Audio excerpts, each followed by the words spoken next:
श्री रोशन सिन्हा जी से, श्री राघव खंडेलवाल जी से और श्री मुकेश काबरावाला जी से कि वो बैक स्टेज पधारे।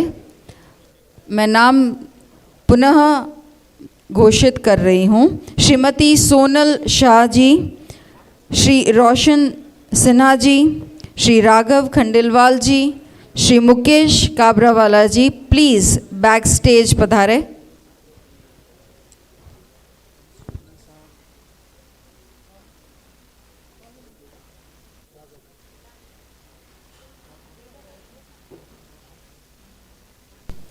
हेलो।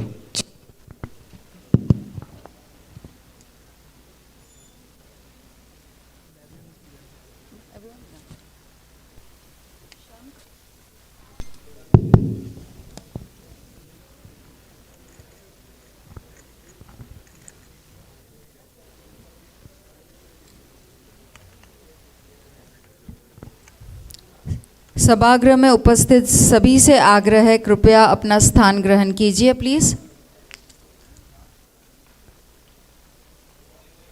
हमारे स्पीकर्स पधार चुके हैं।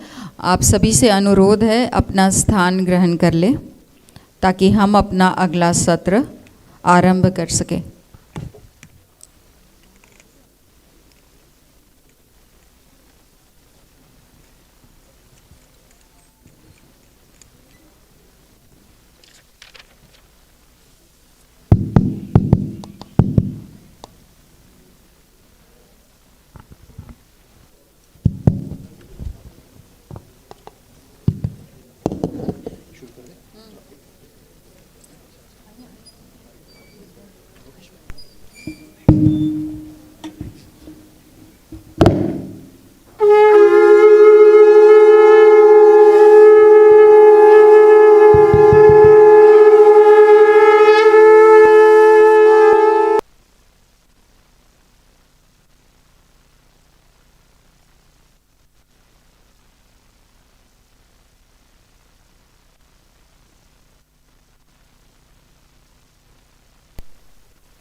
शंख की ध्वनि बज चुकी है और सत्र का ये संदेश है कि हम सत्र का प्रारंभ करें। Economy eight 2047। Reliance industries limited RIL chairman, हम सब जानते हैं मुकेश अंबानी जी, recently said that Bharat can become a $40 trillion economy by 2047. The next 25 years are going to be transformational in 10,000-year-old history of Bharat, when the country is poised to achieve exponential economic growth. This goal is realistic and achievable because India is blessed with the power of young demography, mature democracy, and newly acquired power of technology. From an era of shortages, scarcity, and widespread poverty, Bharat is entering an era of inclusive prosperity, abundance of opportunities, and unimaginable improvement in the ease of living and quality of life of more than 1.4 billion Bharatiyas. At a time when uncertainty, volatility, and even regression can be seen in many parts of the world, Bharat is being regarded globally as a shining spot. Let us listen from our panel of experts today in our session, Economy at 2047. मैं आग्रह करूंगी आज के हमारे speakers को कि वे मंच पे पधारे। श्री गौतम चिकरमने जी, श्री अनुराग सक्सेना जी, श्री हर्ष गुप्ता मधुसूदन जी और आज के हमारे सेशन के मॉडरेटर डॉक्टर जयश्री नारंग जी। तालियों की गड़गड़ाहट से स्वागत किया जाए हमारे स्पीकर्स का। बहुत बहुत धन्यवाद। बहुत धन्यवाद।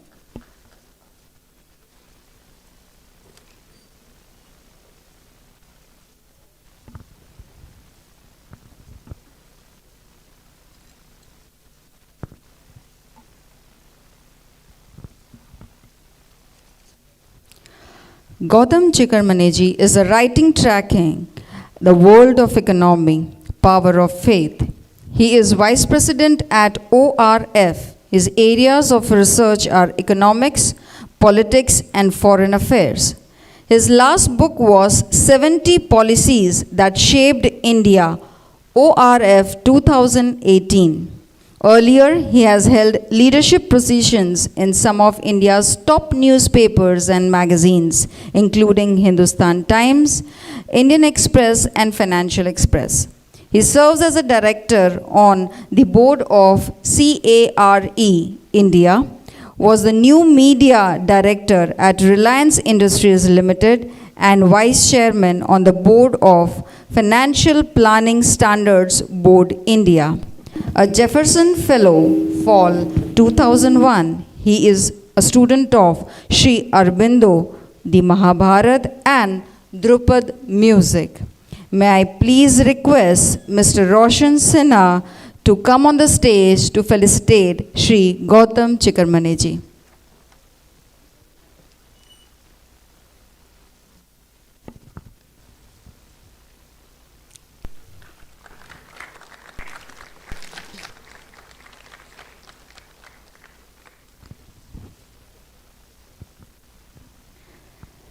श्री अनुराग सक्सेना जी, हम अभी ही उनसे मिले हमारे मॉडरेटर के रूप में, और अब हम उन्हें सुनेंगे as our speaker today. He is an Indian activist, author and commentator. He is a founder of the India Pride Project, a volunteer effort to return back to India archaeological artifacts taken out during the colonial period. In 2017, he began an online petition that garnered thousands of signatures from across the world. He has been featured on Washington Post, The Diplomat, the BBC, Doordarshan, The Hindu, Times of India, Hindustan Times, and the American government publication SPAN. मैं आग्रह करूंगी श्री राघव खंडेलवाल जी से कि वो मंच पे आए और श्री अनुराग सक्सेना जी को सम्मानित करें.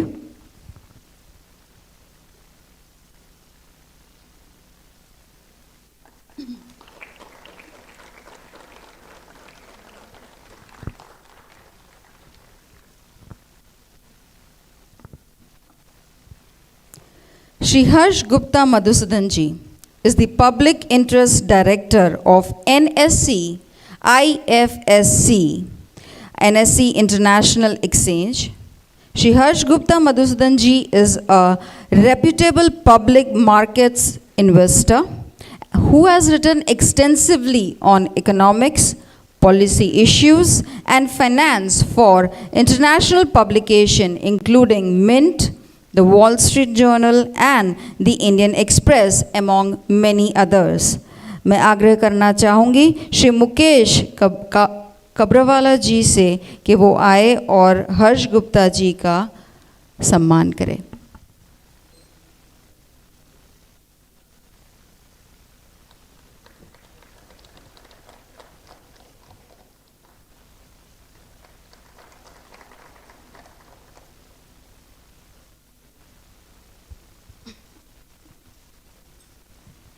हमारे आज के सत्र की मॉडरेटर है डॉक्टर जयश्री नारंग जी. उन्होंने अपना एमए किया है इकोनॉमिक्स में with gold medal, and she is PhD MPhil GSET teaching experience, and she has a wonderful teaching experience of more than 15 years. मैं अनुरोध करूंगी श्रीमती सोनल जी शाह से कि वे मंच पे आए और डॉक्टर जयश्री नारंग का स्वागत करें.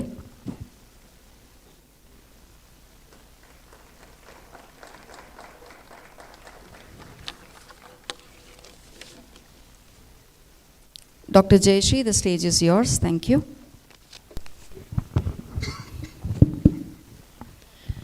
ये मेरे लिए बहुत सौभाग्य की बात है कि अर्थशास्त्र विषय के गहन ज्ञान रूपी व्यक्तित्व के साथ मेरा यहाँ पर आज उपस्थित होना. थैंक यू सो मच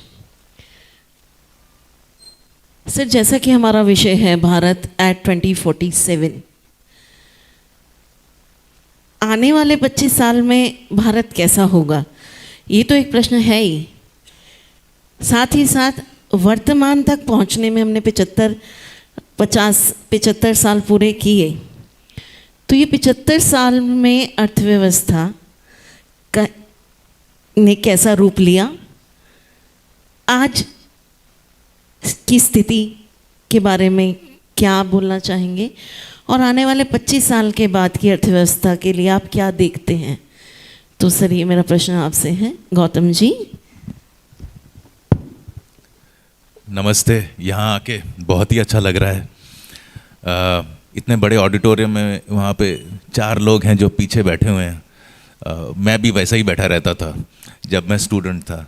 आजकल यहाँ बिठा दिया जाता है कि उनको एड्रेस किया जाए, बड़ा अजीब सा लगता है मेरे को। धन्यवाद गोपाल जी हमें बुलाने के लिए। पहली बार सूरत आया हूँ, बहुत अच्छा लग रहा है। बहुत बहुत धन्यवाद।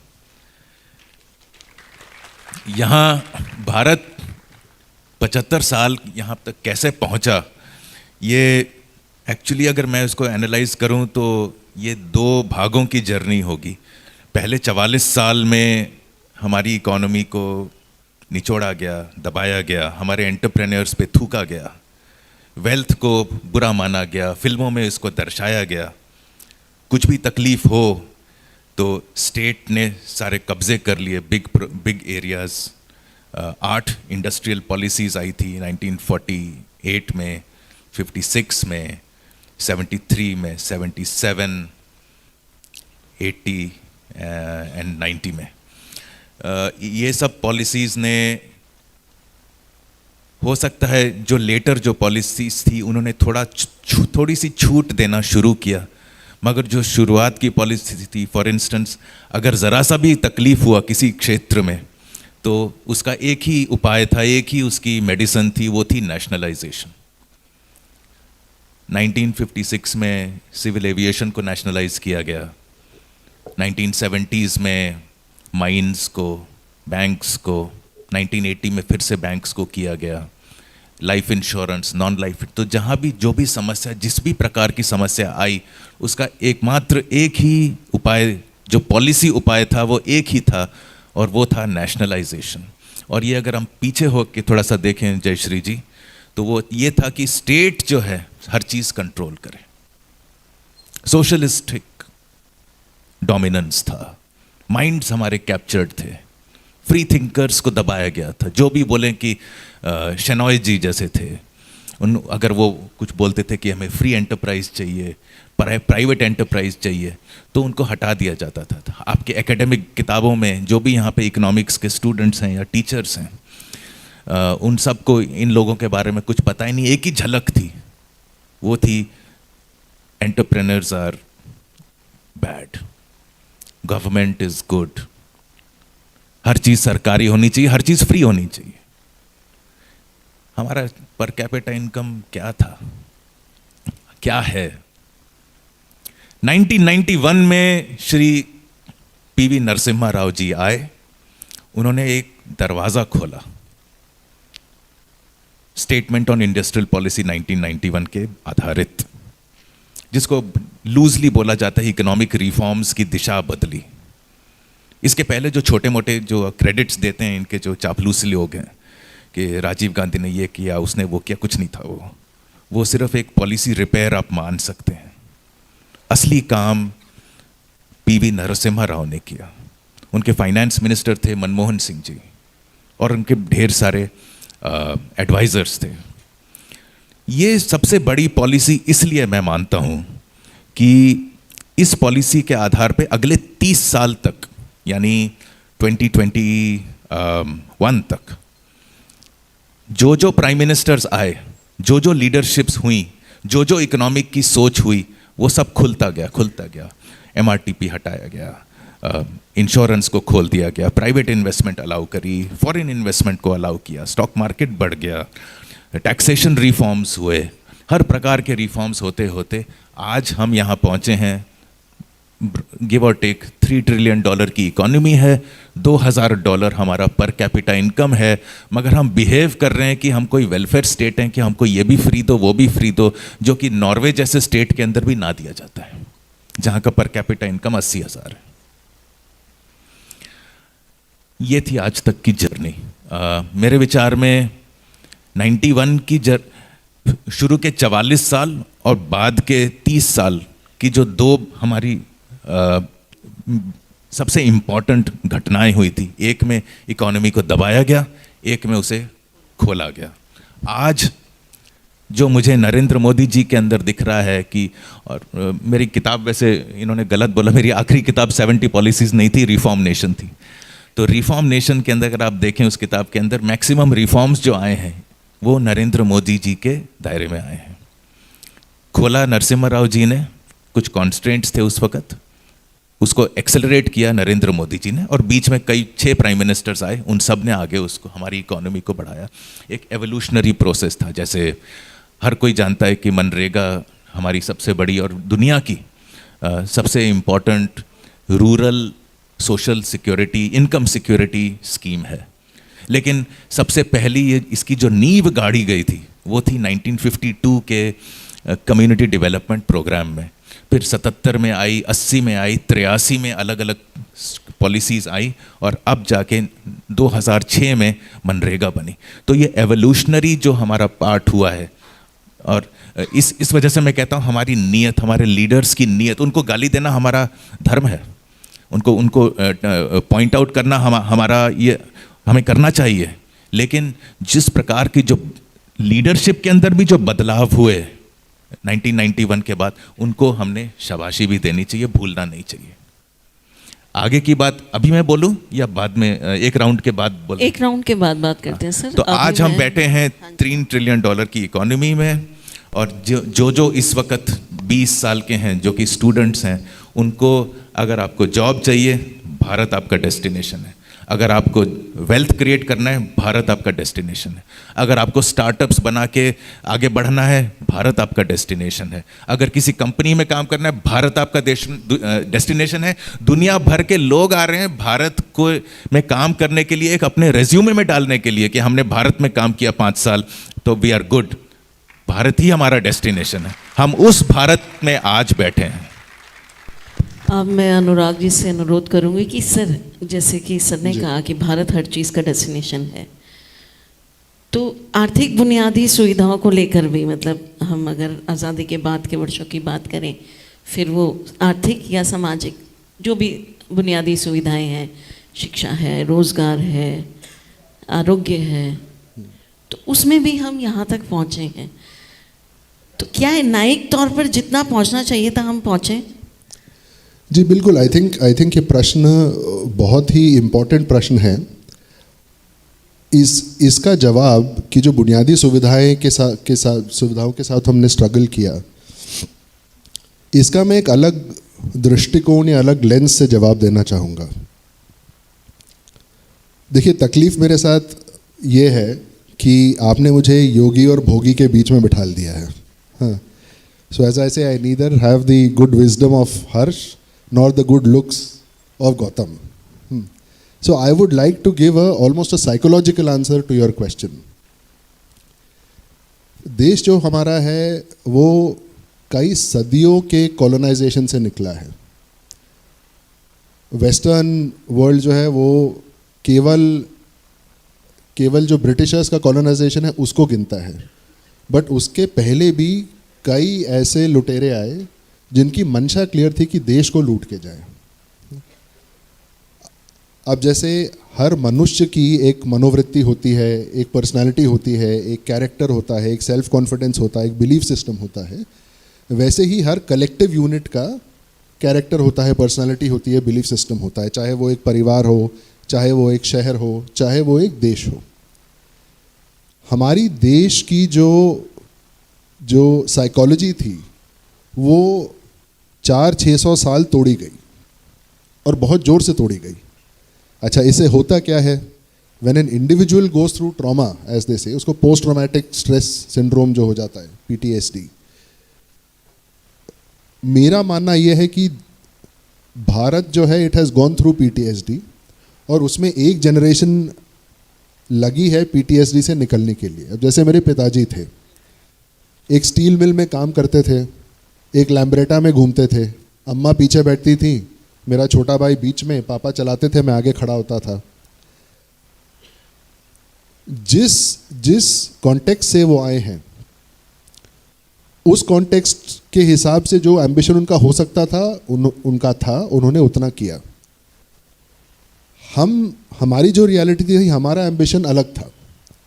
देश के साथ भी आई थिंक यही हुआ है कि पिछले 75 सालों में कि जो मर रहा है उसको दवा खाना मिले या ना मिले, जो भूखा है उसको खाना मिले या ना मिले, एजुकेशन, सिक्योरिटी, इन सब चीज़ों में हमको इतना तोड़ा गया कि उसको रिबिल्ड करने में एक जनरेशन लग गई। अब भारत इस स्थिति में है कि एम्बिशन के साथ आगे सोच सके कि करना क्या है। हर्ष जी जो हैं मेरे से ज़्यादा ऑप्टिमिस्टिक हैं लॉन्ग इंडिया के बारे में, but I totally agree with everyone here कि अभी दुनिया में कोई दूसरा डेस्टिनेशन, मैं सिंगापुर में बैठता हूँ, देखता हूँ कैपिटल फ्लो का कोई डेस्टिनेशन बचा ही नहीं है। यूजी लोग चाइना चाइना चाइना की बात करते हैं, बट भारत की जो डेमोक्रेसी है that is our biggest strength, that is a biggest safety net कि डिक्टेटरशिप नहीं बनेगा, आपने पैसा यहाँ पे डाला तो सेफ है। This is the only country in the world that offers the safety and offers returns, right, despite political risk indices वगैरह जो भी रहेंगे। तो आई एम वेरी ऑप्टिमिस्टिक कि जिसको हम लोग इकोनॉमिक्स में स्टेप फंक्शन बोलते हैं कि भारत का वो टाइम, और वो स्टेप फंक्शन ऑलरेडी शुरू हो चुका है, ऐसा नहीं कि आने वाला है एंड ऑल। भारत उस स्टेप फंक्शन के स्टेज से गुजर रहा है अभी। एंड जैसे गौतम जी ने कहा, मैं तो कहूँगा कि जो भी स्टूडेंट अभी देश से बाहर जाने की सोच रहा है कि मैं वीज़ा लेके यूएस वगैरह इधर उधर पहुँच जाऊँ, मत जाइए। जिस लेवल की अपॉर्चुनिटी हम लोग खुद देखते हैं, ये लोग तो इंटेलेक्चुअल इकोनॉमिस्ट्स हैं, मैं ग्राउंड पे काम करता हूँ, राइट, कंपनीज के साथ, गवर्नमेंट्स के साथ facility, I see the kind of attention India is getting right now and the kind of inflow India is getting right now. तो आई एम वेरी पॉजिटिव कि डिस्पाइट कि हमारी जो भी मतलब बेड़ियाँ थी, जो भी लिमिटेशंस थी, उस टाइम के हिसाब से जो एम्बिशन नहीं रख पाया वो नहीं रख पाया, देश भी नहीं रख पाया, परिवार नहीं रख पाया, इंडिविजुअल नहीं रख पाया। Now I can see the difference coming at an individual level, at a collective level and at a national level, और ये साथ में हो रहा है। So I am very optimistic, madam. Sir, I am agree with you 100%. लेकिन एक counter question है, पता नहीं इस सीट पे मुझे करना चाहिए कि नहीं। एक उदाहरण के तौर पर आपसे बात करती हूँ कि अगर मैं प्रोफेसर हूँ, हम यहाँ तक पहुँचे ठीक है, तो क्या शीशे के पीछे का देख पाना नहीं देख पाना वो तो आंकड़े बताते हैं सर, सर्वे होता है, हम आंकड़े कलेक्ट करते हैं। तो कृषि क्षेत्र से जो लोग जुड़े हुए हैं, ये उनसे संबंधित है। मेरा खुद का एक्सपीरियंस हुआ पिछले साल। मैं बच्चों को जो सब्जेक्ट पढ़ाती हूँ क्वांटिटेटिव मेथड्स, उसमें हम उनको एग्जाम्पल्स देते हैं करने के लिए। एक बच्ची कर नहीं रही थी, तो मैंने उससे पूछा, भाई क्यों नहीं कर रहे हो एग्जाम्पल्स? Then she cried. और मैंने पूछा क्यों रो रहे हो? उसने आंसर नहीं दिया, उसके नियर स्टूडेंट ने दिया कि मैडम इसने 2 दिन से कुछ खाया नहीं है। तो मैंने पूछा, भाई जो बच्चा चप्पल पहन के, ठीक ठाक कपड़े पहन के कॉलेज आ रहा है, तो खाने के तो पैसे होंगे। लेकिन सर सच में उसके पास नहीं थे, क्योंकि मैस में स्क्वाड थी तो उसके फ्रेंड्स भी नहीं ला पाई। लेकिन ये भी वास्तविकता है कि ये जो है, ये जो प्रतिशत है, ये अब धीरे धीरे कम हो रहा है। मैं आपकी बात से 100% सहमत हूँ कि ये प्रतिशत धीरे धीरे कम हो रहा है। लेकिन आज भी कृषि क्षेत्र से जुड़े हुए लोग सफ़र कर रहे हैं। और सर मेरा बॉर्न ब्रॉट अप सूरत का है, अर्थशास्त्र के आंकड़े हम पढ़ते हैं, लेकिन ऐसी स्थिति जो दिखती कुछ और है और होती कुछ और है, ये भी एक शीशे का एक पहलू हम देखते हैं। सॉरी मुझे हाँ जी सर, मैं अब आपसे सेम प्रश्न पूछना चाहूँगी कि अभी तक I think first of all धन्यवाद जयश्री जी, धन्यवाद Gopal ji and the entire team, thank you, it's a great event. मैं भी पहली बार सूरत आया हूँ और हमेशा पढ़ते थे one of the world's fastest growing urban areas is Surat, so अभी तक ध्यान से देखा नहीं, कल रात को आया था, आज जाते समय देखेंगे थोड़ा सा। देखिए, एक सिंपल सी बात यह है कि सुख का मूल धर्म होता है, धर्म का मूल अर्थ होता है, अर्थ का मूल राज्य होता है, और राज्य का मूल इंद्र जय होता है, self control. I am not sure इस कहावत की सोर्स क्या है, कुछ लोग बोलते हैं अर्थशास्त्र, मैंने खुद प्राइमरी चेक नहीं किया, but it actually describes India का जर्नी वेरी वेल। भारत में, जैसे अनुराग कह रहे थे कि 500,000 साल से एक कॉलोनाइज प्लेस रही है, तो हमें बहुत सदियों बाद अपना स्टेट मिला है, अपना राज्य मिला है। उस राज्य को हम इंद्र जय करके ढंग से चलाएंगे तो क्यों नहीं सबसे दुनिया की बड़ी अर्थशास्त्र बनेंगे। इस साल तो हम वर्ल्ड की बिगेस्ट पॉपुलेशन हो चुके हैं 2023, तो ऑफिशियली लोग बोल रहे हैं कि चीन की पॉपुलेशन जनसंख्या से ज़्यादा भारत की जनसंख्या इस साल होगी। हालांकि मुझे लग रहा है वो नंबर शायद पिछले साल ही हो गया था, क्योंकि अभी चीन का जो लेटेस्ट नंबर आया था उनका पिछले साल ही पॉपुलेशन थोड़ी कम हुई थी। व्हाटएवर 2022 हो या 23 हो, मैंने इस पर लिखा भी है, बोला भी है, वीडियोस भी किए हैं। मेरे हिसाब से 2047 में, आई थिंक पीछे की बात गौतम काफ़ी अच्छे से कर चुके हैं, वापस समय के कारण मैं आगे की बात ज़्यादा करूँगा। मेरे हिसाब से 2047 में दुनिया की सबसे बड़ी अर्थशास्त्र भारत होगी, और ये दुनिया अगर की सबसे बड़ी अर्थशास्त्र होगी तो ये एक्चुअली में अपने में कोई एक तरीके से तो बहुत बड़ी अचीवमेंट है, और एक तरीके से कोई बहुत बड़ी अचीवमेंट एकदम नहीं है। इसलिए नहीं है क्योंकि दुनिया में जो 800 करोड़ हैं उसमें से करीबन 140 करोड़ लोग भारतीय हैं, करीबन 17-18% भारतीय हैं। लेकिन वर्ल्ड की इकोनॉमी का कितना प्रतिशत भारत का है, कौन बता सकता है? इन्होंने कहा था $3 ट्रिलियन के आसपास जीडीपी है, तो वर्ल्ड जीडीपी कितनी है? हाँ, 3%, सही कहा। World GDP is around 100 trillion. तो 100 ट्रिलियन में से हम 3 ट्रिलियन पे हैं, लेकिन अगर हम अपनी पॉपुलेशन के वेट के हिसाब से देखें तो करीबन 17-18% के आसपास होना चाहिए। इनफैक्ट चाइना अपने पूरे ग्रोथ के बाद आज के दिन वर्ल्ड एवरेज पे आया है। तो चाइना की 17-18 ट्रिलियन डॉलर की जीडीपी है, उनकी पॉपुलेशन हमारे बराबर है, जो वर्ल्ड इकोनॉमी में जिनका उनका जनसंख्या का जितना वेट है उतने उनका अर्थशास्त्र का वेट है। तो इक्वल आके भी हम कोई वर्ल्ड के leading country on a per capita basis तो होंगे नहीं। तो 2047 में even if we become the world's largest economy, we will still be poorer than for example the United States on a per person basis. तो सबसे पहली ज़रूरी बात तो ये है कि ये हमें बड़ा सोचना पड़ेगा। और अब क्या प्रॉब्लम क्या है कि बड़ा सोचते ना, अगर कोई लोग बोलते हैं कि जी कुछ ख़राब हो जाएगा तो वो बहुत इंटेलेक्चुअल साउंड करता है, लगता है आदमी सोफिस्टिकेटेड है, वो बोल रहा है ये मुश्किल है, ये मुश्किल है।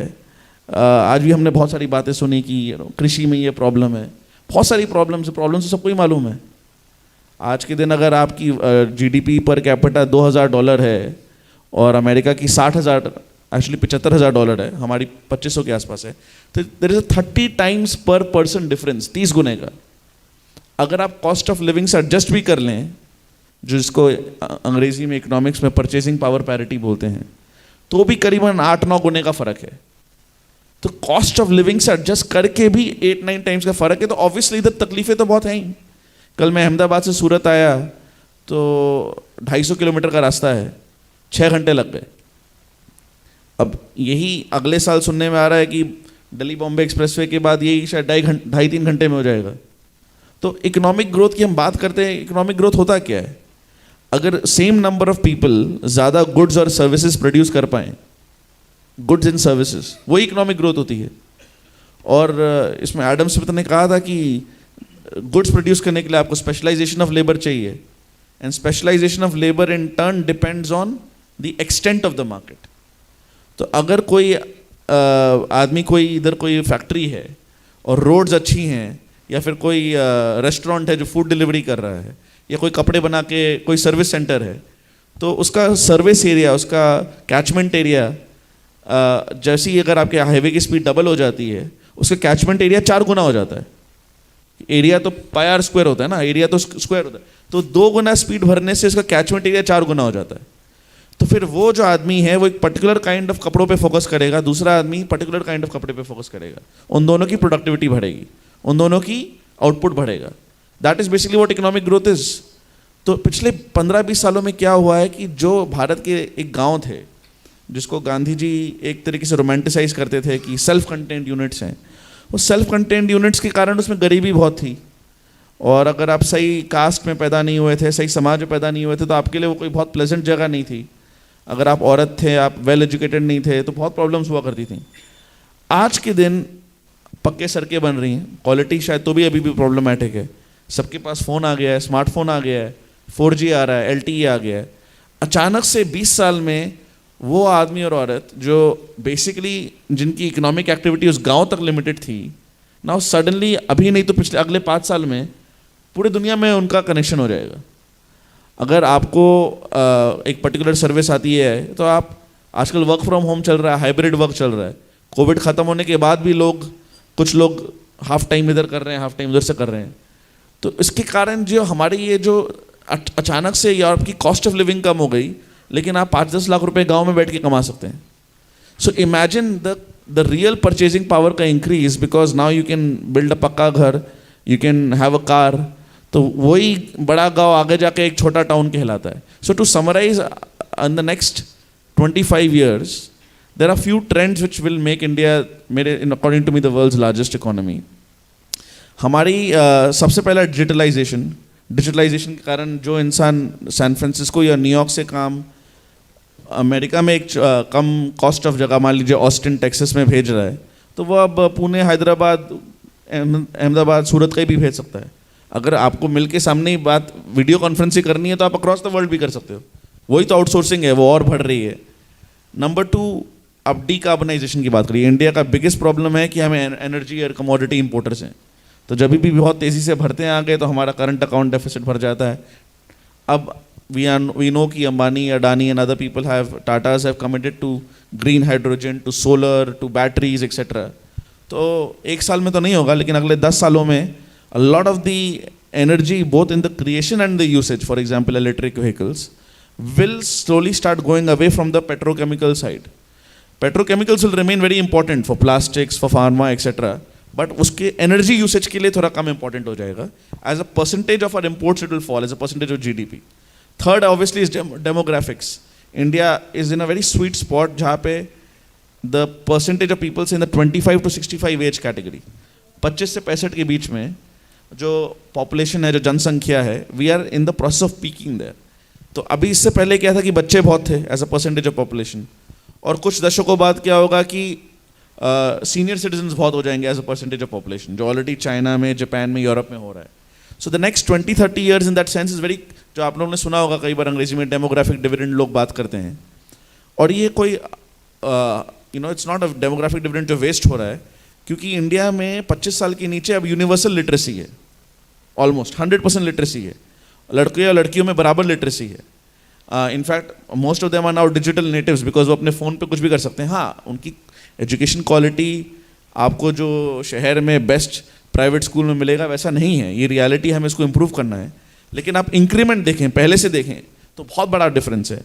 हायर एजुकेशन में जो GER बोलते हैं, ग्रोस एनरोलमेंट रेशियो, वो पहले से बहुत ज़्यादा हाई है, उसको और फर्दर हम ऑनलाइन ऑफलाइन हाइब्रिड मॉडल से इंक्रीज कर रहे हैं। So digitalisation, decarbonisation, demographics, and इन सबको एक तरीके से जो जोड़ता है, जो नींव, वो ये है कि देखिए अब आगे जाके, क्योंकि अमेरिका को कंपटीशन मिलेगा, तो अमेरिका जब बहुत रिच था तो वो फ्री ट्रेड को फुल्ली सपोर्ट करता था एक तरीके से आफ्टर पोस्ट वर्ल्ड वॉर 2।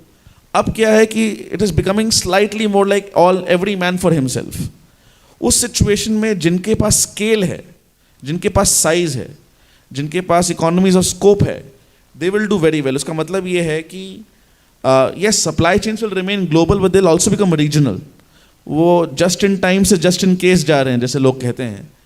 तो उसमें क्योंकि आपके पास 140 करोड़ की जनसंख्या जो बढ़ रही है, सो आज हम जो PLI स्कीम कर रहे हैं, पहले नेहरू जी के टाइम में जब कोशिश किया था उसमें और भी गलतियाँ थी, रुपी का FDI के खिलाफ थे। Today a Samsung and an Apple cannot say no to slight import tariff, slight PLI, because अगर वो मना करेंगे तो उनका इंडिया मार्केट भी छूट जाता है। सो आप इंडिया मार्केट को बेस को लेवरेज करते हुए आप global and regional supply chain में जा रहे हैं। तो इसमें एक सिंगापुर की रिलेटिव वीकनेस है, एक नेपाल और भूटान की रिलेटिव वीकनेस है, but if you are one of the bigger players, you get to leverage that scale. It's like collective bargaining. उसको इकोनॉमिक्स में टेक्निकल टर्म होता है मोनोप्सनी, जो मोनोपोली का ऑपोजिट होता है कि मैं खरीद रहा हूँ एक साथ तो I have the collective bargaining power. So उसको अंडरलाइन क्या करता है? उसको अंडरलाइन करता है हमारी स्टेट, हमारी सिविलाइजेशन, जिसको आप हिंदू राष्ट्र बोल लीजिए, धर्म राष्ट्र बोल लीजिए. The fact that this very Divers population linguistically, ethnically is staying together. That is the biggest compliment to our ancestors and ancients. We are building on that a new modern united state. उस technology, और state actually सबसे बड़ा technology है. I think आनंद ने पूछा था पिछले session में सबसे इंपॉर्टेंट इन्वेंशन क्या रहा है भारत में पिछले सालों में. मेरा उसका जवाब है the state, the modern state. State अपने में एक टेक्नोलॉजी है. देखिए क्या है कि हम लोग का बहुत there is a lot of scepticism about politicians and bureaucrats. But ये जो भी है, जैसा भी स्टेट है, हमारा स्टेट है. इसे हम हमारा सोचेंगे तो इसमें, बिकॉज चाइना जैसा हाल तो नहीं है जैसे गौतम कह रहे थे एंड अनुराग कहते, डेमोक्रेसी है. It's a huge benefit, huge reason for stability, because you can change your rulers, you can change who are governing you every 5 years. Democracy का definition क्या है? There's a peaceful transfer of power as per the will of the people. We are the world's largest democracy.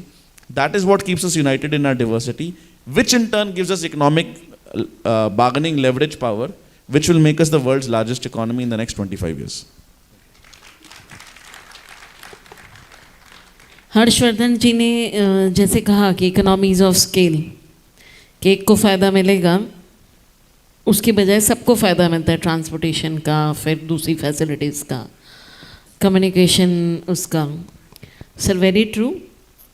और एक sir counter question यहाँ पे फिर है कि ग्रॉस एनरोलमेंट रेशियो तो बढ़ रहा है स्टूडेंट्स का, वेरी ट्रू. लेकिन सर वास्तविकता एज ए टीचर जो मैं देखती हूँ कभी कभी, बहुत ही छोटे स्तर पे बात कर रही हूँ, और ये चर्चा का यहाँ पे मंच है या नहीं पता नहीं, बट विचार का तो है ही. जो मोबाइल से हमारा यहाँ पे जो लिविंग रेशियो है कि फर्स्ट ईयर में जो 4 सेक्शन होते थे, फाइनल ईयर तक आते आते 120 के 4 सेक्शन, 120 के, वो पहले रह जाते थे 300 या 270 के करीब. सर आप मानेंगे अभी ये रेशियो रह जाता है 100. मान लो 400 से 475 बच्चों ने फर्स्ट ईयर में एडमिशन लिया, तो फाइनल ईयर में एक क्लास 100 की करने में भी मुश्किल पड़ता है. तो हमारा भारत विकास तो कर रहा है, बहुत अच्छे से कर रहा है, और दूसरी सुविधाओं की उपलब्धि भी बहुत अच्छी है, आर्थिक सामाजिक विकास भी बहुत हो रहा है. पर कुछ ऐसे पहलू हैं जिसकी तरफ सरकार को और सबको ध्यान देने की ज़रूरत है, आर्थिक दृष्टि से या सामाजिक दृष्टि से. और थैंक यू सो मच. अब मैं श्री गौतम जी से निवेदन करूंगी कि आपकी दृष्टि से आने वाले 25 वर्षों में भारत कहाँ पहुँच सकता है. एक छोटा सा डाइग्रेशन लूँगा मैं. ये जो आपने बताया कि अब 400 से 100 बच गए हैं, जिस लड़की का आपने बताया जो अभी भी भूख के कारण पढ़ नहीं पा रही, ये दिल हिलाने वाली एनेक्डोट्स हैं. सर ये वास्तविक, ये मेरे आसपास का वातावरण जो मैं आपसे कह रही हूँ, और सेम ऐसे मैं हरियाणा की हूँ सर, हरियाणा में एक शहर से आती हूँ. मेरा बर्थ 1979 का है सर, आज मैं 43 इयर्स की हूँ. जो रोड, जिस रोड पे हम जाते हैं, मेरा बर्थ यहाँ का है लेकिन हमारा नेटिव वहाँ है, हर साल मैं जाती हूँ वहाँ. जीटी रोड नाम था उसका, डीपी रोड.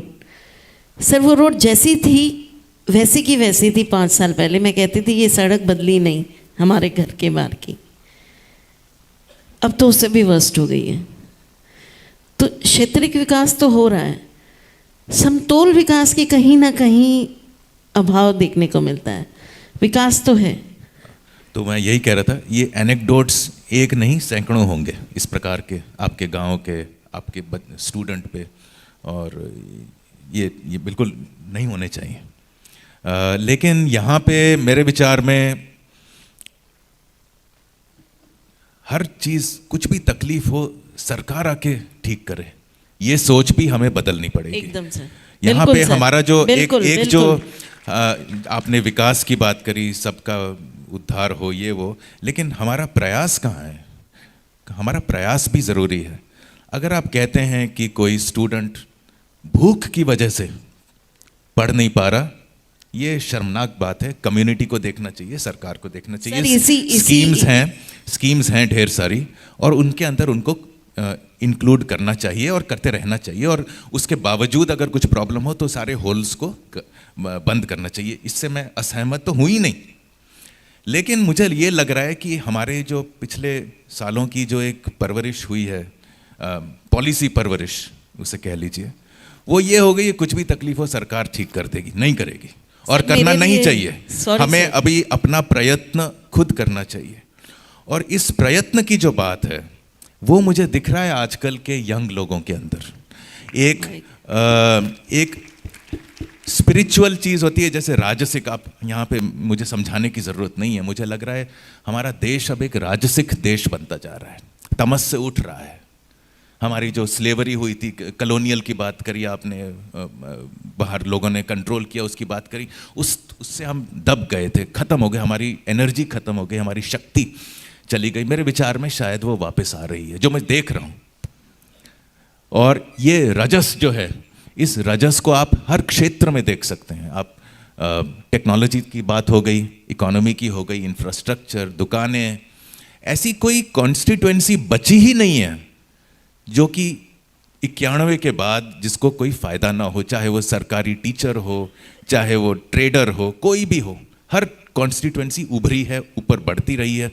कुछ लोग पीछे रह गए हैं, उनके लिए नई प्रकार की स्कीम्स आ रही हैं, उनको भी हम लेके चलेंगे।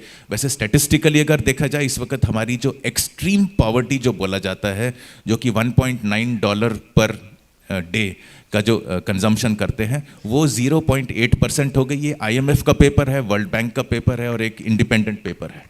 तो हमारी पॉवर्टी, जो पहले 800 मिलियन लोग होते थे जो कि $1.9 पर डे स्पेंड नहीं कर पाते थे, वो अब 0.8 हो गई है। और आपने जो एग्जाम्पल्स दिए उनको आगे लाना चाहिए, उनको भी हमने ठीक करना चाहिए। मगर ग्रोथ वहाँ से नहीं आएगी, ना ही सरकार से आएगी, और ना ही हमें अब एक्सपेक्ट करना चाहिए कि सरकार हर चीज़ करे। इनफैक्ट सरकार अब हटती जा रही है। पिछले साल हमने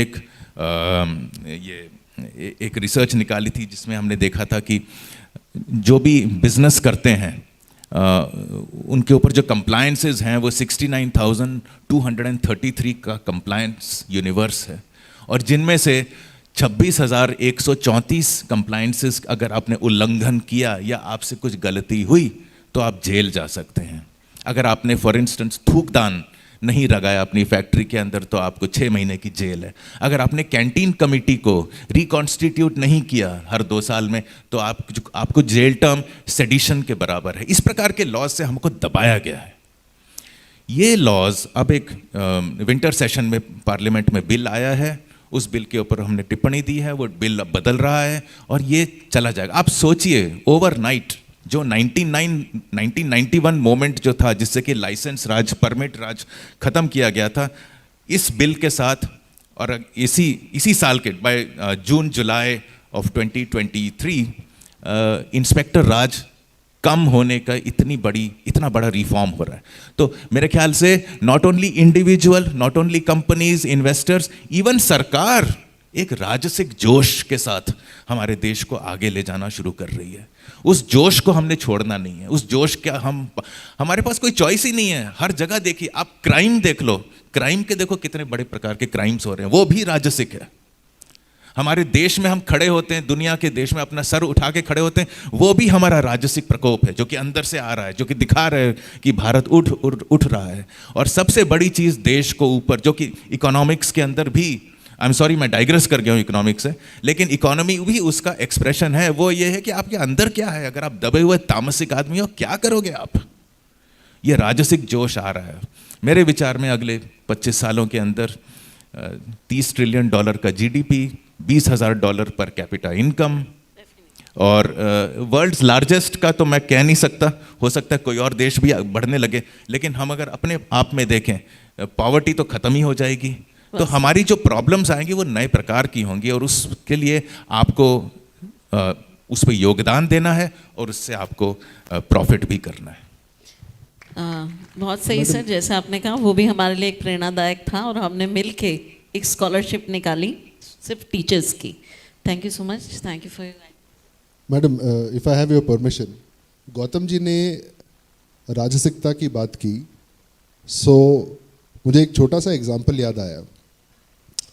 हितोपदेश के दूसरे अध्याय में एक बहुत बढ़िया लाइन है जो मुझे दिल से पसंद आती है कि राजा कौन होता है. तो जो जंगल में शेर है वो सोच रहा है और वो कंफ्यूज है कि बॉस राजा का मतलब क्या होता है, कि राजा वो है जो दूसरे को डरा के रखे, या राजा वो है जो दूसरे को खाना खिलाए या उनकी सुरक्षा करे. मतलब राजा होता क्या है, कर्तव्य क्या है. तो उसको एक बहुत बढ़िया जवाब दिया जाता है मैडम. उसको जवाब दिया जाता है कि राजा वो नहीं होता जो शेर है, राजा वो होता है जिसको अन्य जानवर शेर माने. I absolutely agree with Harsh here कि 25 साल में भारत की वो स्थिति रहेगी कि दुनिया भारत को शेर मानेगी. अच्छा, शेर मानने के लिए, हाँ, और ये पोलेमिक्स का स्टेटमेंट नहीं है, एम्बिशन का स्टेटमेंट नहीं है, पॉलिटिक्स का भी स्टेटमेंट नहीं है, राइट. शेर मानने के लिए आवश्यकता क्या है कि सबसे पहला तो शेर ये समझे कि मैं शेर हूँ. That is pre condition number 1, necessary but not sufficient. Second, शेर जो है वो बिहेव करे शेर जैसा. तो सबसे पहला सेल्फ अवेयरनेस है. It is almost a spiritual process. Second is a tactical process. So 1, शेर को रियलाइज होना चाहिए कि मैं शेर हूँ. दूसरा, they should behave like a lion. तीसरा, बाकी जानवर बोले कि हाँ भैया तू ही शेर है. अगर see, one comes from introspection, the second comes from a policy infrastructure, third comes from communication, right? और छोटी छोटी चीज़ों से बहुत फ़र्क पड़ता है. पिछले साल भर से मैं दिल्ली में जिस भी ब्यूरोक्रेट से मिलता हूँ, स्पेशली एक्सटर्नल अफेयर्स मिनिस्ट्री में, मैं उनसे एक ही रिक्वेस्ट कर रहा हूँ कि भैया ये डेवलपिंग नेशन और डेवलप्ड नेशन की फ्रेजोलॉजी छोड़िए. ये एक वेस्टर्न आइडिया है. हमको एक नई फ्रेजोलॉजी लानी चाहिए of ascending nation and descending nation. Developing क्या होता है? डेवलप और डेवलपिंग की परिभाषा आपकी अलग है, मेरी अलग है, राइट. सूरत में और दिल्ली में अलग है. एक जोक कोई मुझे सुना रहे थे कि दिल्ली में कोई बच्चा किडनैप हुआ तो उसके पिताजी को फिरौती की एक कॉल आई. मैं छोटा सा साइड जोक बता रहा हूँ. फिरौती की कॉल आई और जिसने किडनैप किया था वो बोलता है कि 1 करोड़ दो तब तुम्हारा लड़का छोड़ेंगे. तो जो उसका बाप है वो परेशान है कि अरे यार एफडी में कितना है, कैश में कितना है. बीवी को बोल रहा है जल्दी जल्दी से गहने लाओ, बेचना है, कुछ भी करके बिट्टू को छुड़वाना है. अच्छा, ये जो किडनैप गैंग है थोड़ा एक्सपेंड करता है. सूरत आता है, सूरत में किसी बच्चे को किडनैप करता है, उसके पिताजी को फ़ोन करके बोलता है कि 1 करोड़ दो वरना बच्चा नहीं छोड़ेंगे. तो सूरती बिजनेसमैन बोलता है चलो बढ़िया हुआ, 9,999 करोड़ बच गए. वो रियलिटी है यहाँ की. अगर आप इनकम डिस्ट्रीब्यूशन का बेल कर्व देखें, सूरत वर्सेस दिल्ली जो देश की राजधानी है, that is hugely different. So I am very optimist. अब जैसे अमृतकाल में जो नया प्रोग्राम अनाउंस हुआ है कि what is that, 1 district 1 product, क्या 1 district 1 product, right. Diamond cutting का तो सब जानते ही हैं. पॉलिएस्टर का जो ये है, 700 डिस्ट्रिक्ट्स हैं देश में. 700 प्रोडक्ट में अगर महारत हासिल हो जाए, that becomes a huge game changer which becomes visible to the world. So I think the point I am trying to say is कि अगर हम अपनी सेल्फ अवेयरनेस चेंज करें कि जी हम शेर हैं, इंडिविजुअल लेवल पे होगा, कम्युनिटी लेवल पे होगा, फिर देश के लेवल पे होगा. ये टॉप डाउन नहीं हो सकता. टॉप डाउन हो सकता है कि मोदी जी हैं, इंस्पिरेशनल लीडर हैं, उनको कोई देख के ऑप्टिमिस्टिक हो जाए, but it has to be our individual will to reflect the reality that India is in, right. So I believe कि अच्छा उसमें भी बेल कर्व रहेगा कि कुछ ओवर ऑप्टिमिस्टिक रहेंगे, कुछ पेसिमिस्टिक रहेंगे. किसी को आसमान दिखेगा, किसी को कचरा दिखेगा. That is a reality of any group dynamic. Reality is we have already started the process ये समझने के लिए कि जी हम शेर हैं, हमें शेर के जैसे बिहेव करना है, तब दुनिया मानेगा ही कि हम शेर हैं. And that's a process that we are already in. Gautam ji, अब वो तो मेरे प्रश्न का आपने उत्तर दिया, तो अभी आप आर्थिक दृष्टि से भारत की चर्चा और आगे बढ़ाएंगे. हाँ, इसी को आगे अगर ले जाएं तो ये जो राजसिक प्रयास, ये जो नए वोकेबलरी हमारी बढ़ती जा रही है, वो पीपल से शुरू होती है, पॉलिटिक्स तक पहुंचती है और उससे पॉलिसीज़ बनती हैं, और वो पॉलिसीज़ अब बनती जा रही हैं, आगे बढ़ते जा रहे हैं. अगर मैं कुछ यहाँ पे थोड़ी सी कॉम्प्लेक्स सोच लाना चाहता हूँ, तो ठीक है, हमारा रास्ता क्लियर है, हमारे प्रयास ठीक जा रहा है, पॉलिसीज़ इस वक्त ठीक जा रही हैं, लेकिन ऐसा नहीं है कि स्मूथ फ्लो है कि पिछले 5 साल ऐसे हुए, अगले साल वैसे होंगे. कोई स्टैटिस्टिकल एक्स्ट्रापोलेशन नहीं है ये. जैसे मैं कहता हूँ एक ट्रिपल ट्रिनिटी है जो कि जिसको हमने संभलना है, हमारे लीडरों ने संभलना है और हमें जानना ज़रूरी है. पहली ट्रिनिटी है कि एक डिसरप्शन का माहौल है और ये एक्सेलरेट होता जा रहा है. टेक्नोलॉजी की हमने बात कर ली है, लेकिन पिछले साल हमने एक जियोपॉलिटिकल डिसरप्शन देखा रशिया और यूक्रेन के बीच. हमने सोचा वहीं की वहीं रहेगी, क्या फ़र्क पड़ता है, लेकिन food prices, fuel prices, product prices, supply chains घर तक पहुंच गई हैं. हमारे घर तक, वो यूक्रेन की लड़ाई तो हमारे घर पे हो रही है, इसका प्रभाव हर जगह हो रहा है. ये दूसरा डिसरप्शन है और होता रहेगा. ये तो अच्छी बात है कि भारत ने नेगोशिएट कर लिया. हमारी सबसे वल्नरेबिलिटी जो है, जैसे हर्ष ने बताया, वो है एनर्जी की. हमने नेगोशिएट कर लिया, लेकिन हमें याद रखना चाहिए हम एनर्जी डिपेंडेंट नेशन है, ये हम भूल नहीं सकते. और आजकल जो मुझे दिख रहा है, जब मैंने बहुत ट्रैवल कर रहा हूँ, जयपुर गया था, पौंडीचेरी, सूरत, सोलर पैनल्स, हर घर के ऊपर सोलर पैनल्स दिख रहे हैं. एक ज्योग्राफी बदलती जा रही है. हर शहर का जो एक विजुअल इमेज जो है वो एक नया दिख रहा है, और वो है सोलर पैनल. जहाँ जाइए आप, जिस शहर में जाइए, लखनऊ जाइए, सोलर पैनल्स. किसी भी होटल में आप 7वें फ्लोर पे, 8वें फ्लोर पे देखें, आप जस्ट लुक अराउंड, आपको सोलर पैनल्स दिख रहे हैं. ये एक इनविजिबल सा एक रेवोल्यूशन है. मेरे पास कोई नंबर्स नहीं है इस वक्त, मगर मुझे लग रहा है कि जो डोमेस्टिक कंजम्पशन है, या कल को इलेक्ट्रिक कार्स आ जाएंगी जो कि हम घर से ही उनको चार्ज कर पाएँ, ये एक रेवोल्यूशन है. शायद हमारी जो डिपेंडेंसी है फॉरेन एनर्जी के ऊपर वो घटे. कम तो बिल्कुल ज़ीरो नहीं होगी, मगर घट जाएगी. इससे हमारा, तो ये पॉजिटिव डिसरप्शन भी हो रहा है. और तीसरा डिसरप्शन मैं देख रहा हूँ, जो कि आजकल क्योंकि हम लोग बढ़ते जा रहे हैं तेज़ी से, नैरेटिव्स आते जा रहे हैं. डेमोक्रेसी, भारत में डेमोक्रेसी नहीं है.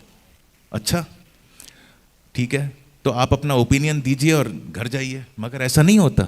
इनके ओपिनियंस वर्ल्ड बैंक के गवर्नेंस इंडिकेटर्स के अंदर थोप दिए जाते हैं. वो जो ओपिनियंस बनते हैं वो 1 आदमी 3 आदमी के आधार पे बनते हैं कि भारत में, हाँ जी, 2014 के बाद ना भारत में डेमोक्रेसी खत्म होती जा रही है. ये इस प्रकार के नैरेटिव्स आ रहे हैं. तो ऑन इट्स ओन इसका कोई मतलब ही नहीं है. वी कैन, हर एक को, इट्स अ फ्री वर्ल्ड, हर एक को बोलने का अधिकार है.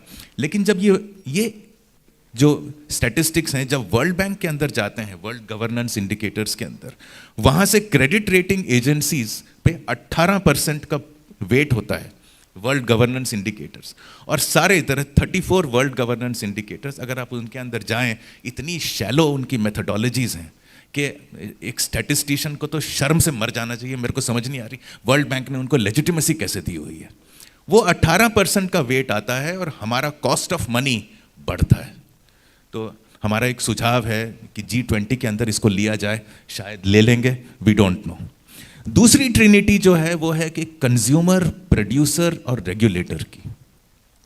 हमारे कंजम्पशन पैटर्न्स बदलते जा रहे हैं. जैसे हमारी अमीरी बढ़ती जा रही, जैसे हमारे प्रॉस्पेरिटी आ रही है, आपने पढ़ा होगा कि हमारा क्रॉप कंजम्पशन, हम बेसिक क्रॉप से दालों पे आ गए हैं, दालों से नॉन वेजिटेरियन मिल्क प्रोडक्ट्स का बढ़ता जा रहा है. हमारा जो प्रोडक्ट कंजम्पशन है उसका टेक्सचर अगर आप देखें आज से 25 साल पहले और आज के बीच, बहुत अंतर आएगा, और अगर आप पीछे जाएं तो और भी ज़्यादा।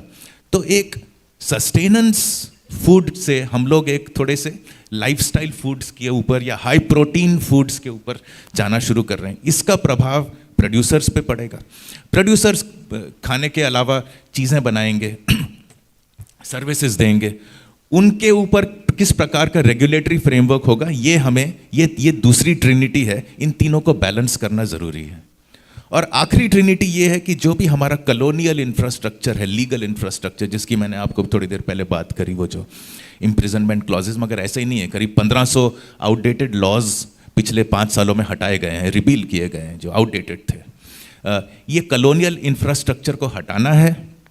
भारत को ग्लोबल इकोनॉमी जो कि आज वो 3% है, उससे 10% के अंत का पिवट बनाना है।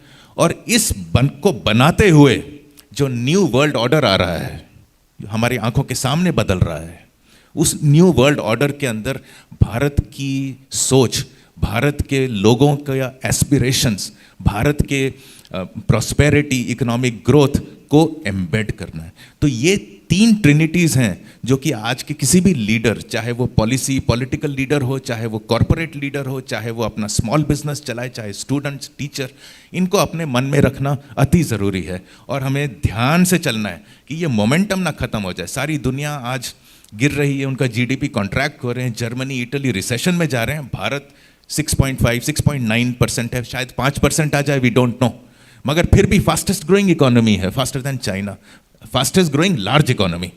और इसको हम ग्रांटेड नहीं, हमें अपनी छाती नहीं थानी चाहिए कि हाँ जी देखो हमने कर लिया, हो सकता है कल गिर जाए। ये हमें ये मोमेंटम नहीं छोड़ना है। और यहाँ मुझे लगता है हमारा जो राजसिक फोर्स है वो छोड़ने नहीं देगा। सही है सर। अनुराग जी, आप अपना फ्यूचर जो भविष्य देखते हैं भारत के लिए, क्या आप बताएंगे कुछ? देखिए, गौतम जी विद्वान हैं, मोटी मोटी किताबें लिखते हैं। शेर तो मान लिया सर हमने कि हम शेर हैं, और सामने वाले कोई मनवा देंगे कि हम शेर हैं। नहीं, मैं ये बताना चाह रहा हूँ कि ये ट्रिनिटी विनिटी, मतलब मुझे तो समझ में नहीं आता कि ट्रिनिटी होता क्या है। पर मैं आपको एक छोटा सा सूरत का ही एक एग्जांपल देता हूँ कि किस तरह का चेंज या बदलाव आ रहा है। अब इसमें जो इन्वॉल्व थे उनका मैं नाम नहीं लूँगा, क्योंकि कुछ चार्टर्ड अकाउंटेंट यहीं पे बैठे हैं, उनको प्राइवेसी चाहिए या नहीं मुझे पता नहीं। बट कोविड के टाइम पे यहाँ पे एक ग्रुप साथ में आया कि to respond to COVID, society को थोड़ी हेल्प चाहिए, बिजनेस को थोड़ी हेल्प चाहिए, जो स्मॉल एंड मीडियम एंटरप्राइजेज हैं उनको सपोर्ट चाहिए। तो एक प्लान बना कि हम लोग सरकार से जाके ये 10, 15, 20 चीज़ मांगेंगे। अच्छा, इसमें इम्पॉर्टेंट चीज़ क्या है कि लोकल मैं भी इसमें एक छोटे तौर पे जुड़ा। ये पूरा काम जूम पे हुआ है, पूरा ऑनलाइन हुआ है, कोई किसी से मिला नहीं था। कईयों से तो मैं अब मिला हूँ क्योंकि पहली बार सूरत आया हूँ। रिकमेंडेशंस बने, फॉर्मल इनफॉर्मल फीडबैक लिया गया, चुपचाप जाके सरकार से बात हुई, पॉलिटिकल लेवल पे भी बात हुई, ब्यूरोक्रेटिक लेवल पे भी बात हुई, एडमिनिस्ट्रेटिव एंड डिलीवरी लेवल पे भी बात हुई, और सारी की सारी इम्प्लीमेंट हो गई। इसमें मेरा कोई श्रेय नहीं है, जो लोकल ग्रुप है चार्टर्ड अकाउंटेंट्स का उनका है। अच्छा, ये जो काम हुआ ये आपको ना फेसबुक पे दिखेगा, ना ट्विटर पे दिखेगा, ना लिटफेस्ट में डिस्कस होगा, ना कॉन्फ्रेंस पे डिस्कस होगा, ना इस पे कोई किताब लिखेगा, ना इस पे कोई टिप्पणी करेगा, ना इस पे कोई कुछ नहीं होगा। ये काम चुपचाप हो गया। मैं ये मानता हूँ कि एज इंडिविजुअल्स अपने पास 2 चॉइस हैं। I know it's a false binary, but 2 choice हैं। या तो you can either you want visibility और यू वांट इन्फ्लुएंस। और कई बार लोग कंफ्यूज कर देते कि नहीं, विजिबिलिटी और इन्फ्लुएंस तो एक ही चीज़ होती है। मेरे पास इतने फॉलोअर्स हैं, शेयर सब्सक्राइब लाइक करते हैं, तो मैं तो इन्फ्लुएंशियल हो गया, राइट? नहीं, आप विजिबल हुए हो। इन्फ्लुएंस कहीं और ही है जिसको आप जो पता ही नहीं लग रहा है, आपको वैलिडेशन मिल गया, राइट? इस तरह के प्रोसेस मैं इतनी जगह से सुन रहा हूँ। कोयम्बटूर में जो कॉफ़ी ट्रेडिंग का हब है, हैदराबाद तेलंगाना गवर्नमेंट के साथ काफ़ी इंटरेक्शन होता है. I see so many of these examples. अब ये examples why are they important? These examples are important because they show 3-4 things, madam. Right? A, कि लोकल लेवल एंटरप्रेन्योर में, प्रोफेशनल में इतना सेल्फ कॉन्फिडेंस है कि मैं सरकार के साथ एक कॉन्वर्सेशन कर सकता हूँ. दूसरा, उस कॉन्वर्सेशन की परमिशन अभी है. परमिशन क्या? ऑफिशियल प्लेटफॉर्म्स है, अनऑफिशियल भी प्लेटफॉर्म्स हैं. तीसरा, आपने इस पॉलिसी प्रोसेस को टॉप डाउन नहीं बनाया, उसको कोलैबोरेटिव बना दिया. चौथा, ये एक प्रैक्टिकल पॉलिसी मेकिंग प्रोसेस है, ना कि ये कि थियोरेटिकल है. कोई किताब देख के नहीं बता रहा है, राइट, कि ये वो भी काम हो रहा है, वो दिल्ली में हो रहा है, वो बॉम्बे में हो रहा है. लोकल लेवल जो पार्टिसिपेशन है पॉलिसी मेकिंग में, वो इस लेवल पे हो रहा है कि मतलब हमको अनुभूति ही नहीं है कि हो रहा है. राइट. सो आई सी जो इलेक्टोरल प्रोसेस में पंचायती राज जो चेंज लाया था, वो इकोनॉमिक पॉलिसीज़ में, मैं इकोनॉमिक्स की ही बात नहीं कर रहा हूँ, मैं ट्रेड की बात कर रहा हूँ, बिजनेस की बात कर रहा हूँ. That we are already seeing, but it is a very quiet revolution. Visibility नहीं है, इम्पैक्ट है. It's a very quiet revolution that is already happening. जन भागीदारी जब किसी भी प्रोसेस में शुरू होती है, it changes for the better. क्यों? क्योंकि 4 दिमाग नहीं लग रहे हैं, 40 लग रहे हैं, फिर 400 लग रहे हैं, फिर 4000 लग रहे हैं. It is a participative process, it is an inclusive process by design. So I am very very optimistic, apart from the reasons, मतलब जो पहले मैंने बताया या हर्ष जी ने बताया, गौतम जी ने बताया, apart from all those things, I am very very happy कि अभी गवर्नमेंट के साथ जो पहले गवर्नमेंट्स होती थी, उनका काम पुलिसिंग होता था, अभी उनका काम फैसिलिटेशन हो गया है. That in itself is not important. ये बात एक एवरेज बिजनेसमैन को समझ में आ गई है. उससे जो चेंज होगा वो एक डिस्प्रपोर्शनेट लेवल का आप देखेंगे, जिसको हम लोग लॉग कर्व बोलते हैं, एक्सपोनेंशियल कर्व बोलते हैं. And we have seen the beginnings of that. मतलब स्टैटिस्टिकली वी कैन प्रूव कि it is an exponential curve and we are at the beginning of that curve. So I am hugely optimistic, purely from the participation of employees, participation of businesses, participation of various stakeholders with each other. I think that is going to be, again, like we said, it is a manifestation of the fact that we are a democracy. Exactly, sir. Sir, I totally agree with you. सहमत हूँ मैं आपकी बात से कि आने वाले 25 वर्षों में हम भारत को सर्वोच्च स्थान पे देखेंगे, सर्वोच्च नहीं तो उच्चतम स्थान पर देखने की आशा रखते हैं. मैं अब इस सेशन को प्रश्नोत्तरी स्वरूप देना चाहती हूँ. यदि किसी के पास जो प्रश्न है, प्लीज़ आप. हाँ जी, माइक प्लीज़. यहाँ मंच महेश मित्तल, सूरत. यहाँ बड़े बड़े इकोनॉमिस्ट बैठे हैं, उनका डायरेक्ट से सरकार से डायरेक्ट और इनडायरेक्ट अच्छा संपर्क है. सरकार ने ब्लैक मनी को बाहर निकालने के लिए मोनेटाइजेशन का प्रयोग किया. उसी तरह आज पूरे देश में मेरे पास फिगर आई है कि 40,000 टन सोना अनयूज्ड पड़ा है, अनप्रोडक्टिव है. सामने से खड़े होकर आ रहे हो, लोग उसको काम में नहीं ले सकते हैं क्योंकि वो उनकी बुक्स में दिखाया हुआ नहीं है. तो मेरा आपसे निवेदन है कि वो 40,000 टन सोना अगर बुक्स में आ जाता है तो भारत की इकोनॉमी को बूस्ट मिलेगा. ये बात 2 साल पहले मैंने मेरे सोर्स से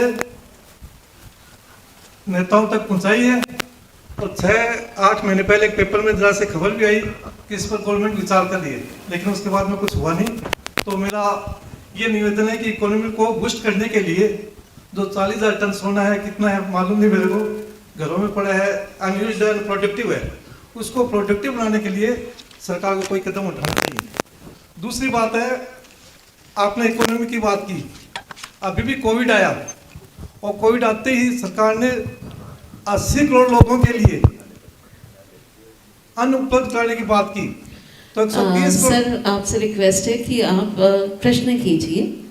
उसको डिटेल में एनालाइज ना कीजिए। आपके प्रश्न जहाँ तक हो सके भारत की संक्षिप्त रूप में पूछिए। भारत की इकोनॉमी बढ़ रही है, लेकिन आर्थिक असमानता दूर करने के लिए क्या प्रयत्न हो रहे हैं उस पर। अच्छा, तो ये प्रश्न आपका किससे है सर? हर्ष जी। आर्थिक ग्रोथ हो रही है, लेकिन सेकंड पार्ट क्या था क्वेश्चन का? इनइक्वालिटी। देखिए, इनइक्वालिटी में ये सिचुएशन है कि इनइक्वालिटी को हमें सोशल और इकोनॉमिक मोबिलिटी के साथ देखना पड़ेगा।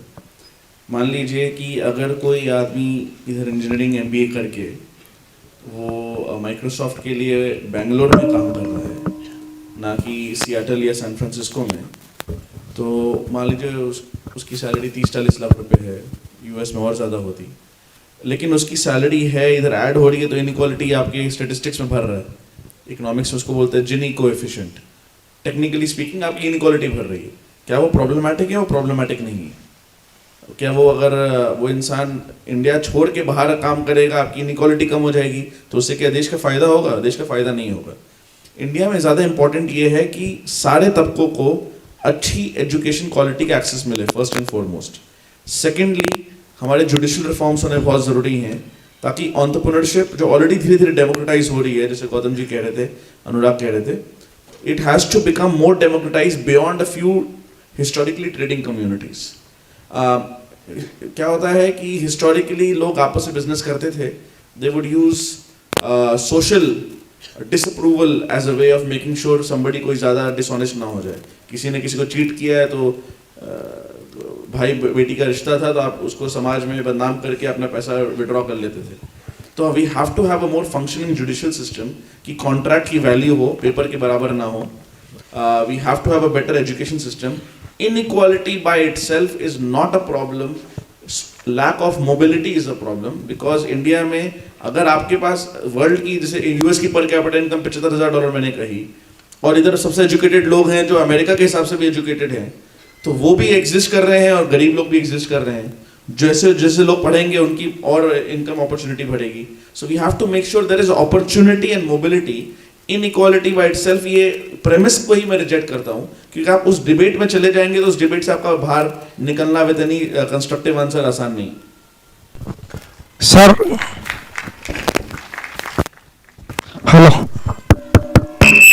हेलो सर, ईवाई की पिछले वीक एक रिपोर्ट आई थी, इकोनॉमी एट 2047। उस रिपोर्ट के हिसाब से इंडिया की इकोनॉमी साइज 2047 में $26 ट्रिलियन रहेगी और पर कैपिटा इनकम $15,000 रहेगी। लेकिन मेरा ऐसा सोचना है कि यदि मैं पिछले 10 सालों की इकोनॉमी को कंपेयर करूं, तो जो इंटरेस्ट कॉस्ट है टोटल बजट टैक्स रेवेन्यू का, that has gone to 1/3 almost 32% of interest cost we are expending on interest only of tax revenue. Second one is कि subsidy amount, because both of these expenditure are non-productive expenditure. Interest is 1/3 and subsidy is around 5 lakh crore rupees, and our budget size is 32 lakh crore. Out of 32 lakh crore, we are expending 5 lakh crore only on subsidy, on which we are not getting an infrastructure benefit. So what's your opinion on this? दे दूँ इसमें। देखिए, आपकी बात सही है। भारत में central budget का percentage of expenditure जो इंटरेस्ट में जाता है ब्याज पे, वो करीबन 25 से 35% के बीच में रहता है, और the comparable number for China 10% से कम है। तो इंडिया में इंटरेस्ट रेट्स जितने होने चाहिए उससे ज़्यादा हैं, और इसका एक कारण ये है पॉलिटिकल इन द सेंस कि अगर आप इंटरेस्ट रेट कम करने की बात करेंगे तो लोग बोलेंगे कि जो सीनियर सिटीजन है उसकी एफडी का क्या होगा। हालांकि कितने सीनियर सिटीजन के एफडी, अगर आप इनइक्वालिटी की बात कर रहे थे, it is better in that case कि हम टैक्स टारगेटेड बेनिफिट दें कि भाई 65 साल के ऊपर 10 लाख रुपए तक इंटरेस्ट इनकम पे कोई टैक्स नहीं। वो करना बेटर है, ना कि उसके चक्कर में पूरी अर्थशास्त्र की कॉस्ट ऑफ कैपिटल को आर्टिफिशियली हाई रखना। एंड इसके कारण obviously Gujarat is more of an entrepreneurial state. Surat में लोग ज़्यादा समझेंगे। हमारा फॉर एग्जांपल 4% का इन्फ्लेशन टारगेट है, अमेरिका का 2% है। हमारा 10Y आज 7.3% पे है, अमेरिका का 3.3% पे है। वो तो अभी भरने के बाद। तो 400 बेसिस पॉइंट का फ़र्क है, जबकि इन्फ्लेशन टारगेट खाली 200 बेसिस पॉइंट का फ़र्क है। We have a scope and chance. और हाई इंटरेस्ट रेट से नुकसान उसका होता है जो गरीब है, जो यंग है, जो होम लोन लेना चाहता है, जो स्टूडेंट लोन लेना चाहता है, जो बिजनेस स्टार्ट करना चाहता है। ये एक बहुत रियल प्रॉब्लम है, इस पर मैं आपसे पूरी तरीके से सहमत हूँ।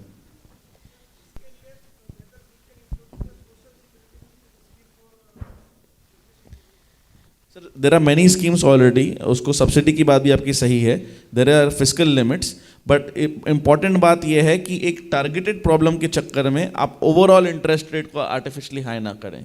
तो ये एक अपने में एक कंसेप्चुअल पॉइंट लोगों ने बोलने की कोशिश करी, एंड आई एम श्योर इस पर एक विचारधारा, बिकॉज हुआ क्या था, जब आप इन्फ्लेशन पहले 10% था 2010-12 के आसपास, आप 4-5% पे ले आए एक बार, लेकिन जब आप small saving rate, postal deposit rate, FD rate कम करने जाते तो लोग बोलते हैं जी हमें तो पहले 9% मिलता था, अभी 6-7% मिल रहा है, तब वो इन्फ्लेशन नहीं देखते हैं। जब होम लोन कम होता है तब वो काउंट नहीं करते।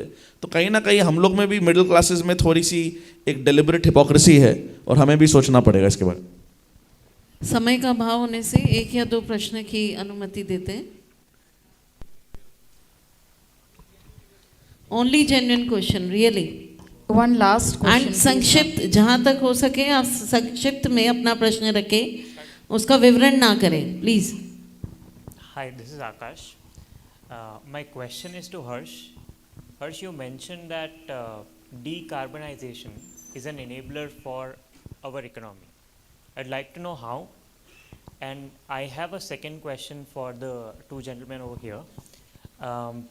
Gautam ji, आपने कहा कि economic growth is one, and I think a lot of people here ask the questions about the social indicators. So Anurag ji, coupled with your expertise in that area, if two of you can throw some light on how do we, I mean as a globe, come to some social indicators, because it's not necessary from whatever data we have that economic growth means social growth. So how can we work towards that? So these are my two questions for the three panelists here. Carbonization पे 5 million barrel हम लोग करीबन use करते हैं on a per day basis India में, 5 million barrels. I think almost 90% of that is imported. तो कुछ असम में है, कुछ बॉम्बे ऑफशोर में है प्रोडक्शन, बाकी it's basically all imported. Just to give you an example, सिर्फ आई थिंक टेक्सास में पर्मियन बेसिन, एक पर्टिकुलर शेल बेसिन यूएस में अकेला 5 मिलियन बैरल्स पर डे से ज़्यादा प्रोड्यूस करता है। तो अगर आप सोचते हैं कि जस्ट डू थॉट एक्सपेरिमेंट कि अगर वो बेसिन यूएस से उठा के आप इंडिया में डाल देते, of course it's a bit of a ridiculous experiment, but just to understand, तो आप जो $100 बिलियन एक्सेट्रा आप साल में दे रहे हैं, वो आपको देने के बदले लेने पड़ते हैं। $200 बिलियन का फ़र्क पड़ जाता है। आपका रुपया आज 81 के बदले आज 61 पे होता है, for example. So there is, just to understand कि इसमें चेंज क्या आएगा। नाउ एज गौतम सेड, आपका जीरो नहीं हो जाएगा, वो as a percentage of GDP it will fall. How hybrid and electric vehicles are the percentage sales, especially in two-wheelers, is already much higher than normal petrol sales. Secondly, solar, जो वापस गौतम ने कहा था कि आप हर शहर में जाके सोलर देख रहे हैं। सोलर और विंड में प्रॉब्लम क्या है कि उसमें स्टोरेज नहीं होती है, so you need battery overnight, जहाँ पे जब सूरज नहीं है। तो बैटरी टेक्नोलॉजी में बहुत रैपिड एडवांसमेंट हो रहा है, कॉस्ट फॉल कर रही है। हम ग्रीन हाइड्रोजन की बात कर रहे हैं, अभी तो एक थियोरेटिकल आया है फ्यूजन ऑन एनर्जी, उसमें 15-20 साल लगेंगे minimum. So if you see the trend going forward, as a percentage of GDP, imports will fall down. They will not go to zero. They might even increase in absolute amounts, but as a percentage of GDP, they will fall down, which will be a big relative decarbonization for India.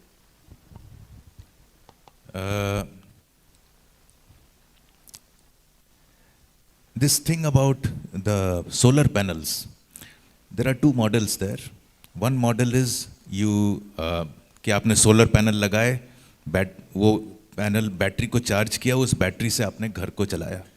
दूसरा model है, आपने solar panel charge किया और distribution company को दे दिया और उसके आपने रिटर्न क्रेडिट्स ले दिए। सो वहाँ भी काफ़ी इनोवेशंस हो रहे हैं। आपका दूसरा सवाल जो है वो मैं थोड़ा सा टफ लव के साथ जवाब देना चाहता हूँ। अगर हम चाहते हैं कि हमारा देश एम्पावरमेंट की तरफ जाए रादर देन एंटाइटलमेंट्स, तो हम जो लोग हैं इस कमरे में जो बैठे हैं, जो कि प्रिविलेज्ड हैं, मैं प्रिविलेज्ड इसलिए कह रहा हूँ कि हमारा जो प्रिविलेज का जो नंबर है बहुत नीचा है, नीचा मतलब लो है। तो हमें मिडिल क्लास लोगों को इंट्रोस्पेक्शन करना पड़ेगा, अपनी हवस को हटाना पड़ेगा कि ओल्ड पेंशन स्कीम मिले। फॉर इंस्टेंस आजकल ये चर्चा चल रही है कि हमें ओल्ड पेंशन स्कीम पे वापस जाना है। यहाँ पे इन्होंने कहा था कि इंटरेस्ट कॉस्ट बढ़ता जा रहा है। ये फाइनेंस कहाँ से होने वाला है? हमारे टैक्सेस से, गरीबों के टैक्सेस से, क्योंकि वो भी जब कुछ ना कुछ तो खरीदते हैं वो इनडायरेक्ट टैक्स देते हैं। उन गरीबों के टैक्स से अल्ट्रा प्रिविलेज्ड गवर्नमेंट सर्वेंट्स की पेंशन दी जाएगी, जो कि ओल्ड पेंशन सिस्टम में है। इसके ऊपर पूरी पॉलिटिक्स खेली जा रही है। फार्मर्स को लेके हमने डिस्कशन किया कि इतने बढ़िया लॉज थे, उनको दबा दिया गया है। तो हमें at some level as a nation, and क्योंकि हम लोग मिडिल क्लास लोग हैं, सोचते ज़्यादा हैं हमारा, तो हमें अपने आप से शुरुआत करनी पड़ेगी कि as a nation do we want more entitlements, ये भी फ्री, वो भी फ्री, पावर भी फ्री, इलेक्ट्रिसिटी फ्री, सड़क फ्री, कल को वैकेशंस फ्री चाहिए आपको, या आपको एम्पावरमेंट चाहिए कि हर जो हमारा अंदर का स्पिरिट है उसको एक्सप्रेस करने के माध्यम हो। हमारे को, जैसे इसने ट्रांसपोर्ट की बात करी, हमारे सरकार को इन्वेस्ट करना चाहिए इंफ्रास्ट्रक्चर पे। और अगर आप 2021 की बजट देखेंगे निर्मला जी की, उसके अंदर एक क्लियर पॉलिसी डायरेक्शन दिया गया है जो मुझे लग रहा है सरकार फॉलो कर रही है। अब अगर हम बीच में एंटाइटलमेंट के रोड़े डालते रहेंगे और हम अपने इस दिशा को ऑफ रोड कर देंगे कि and we are back to the old सोच, तो हमें काफ़ी हानि होगी। हमारी सबसे बड़े दुश्मन हम खुद हैं इस वक्त। धन्यवाद सर। समय का अभाव होने से इस सत्र की समाप्ति की घोषणा करती हूँ मैं। मैडम, समय का बहुत अभाव है। बाकी के जितने आप भी क्वेश्चंस हैं आप on the table, dining table पे पूछ सकते हैं। दूसरा, सर आज के अर्थशास्त्र विज्ञान मंथन से जो भी ज्ञान प्राप्त हुआ हमें सभी, इसका बहुत बहुत धन्यवाद आप सभी को।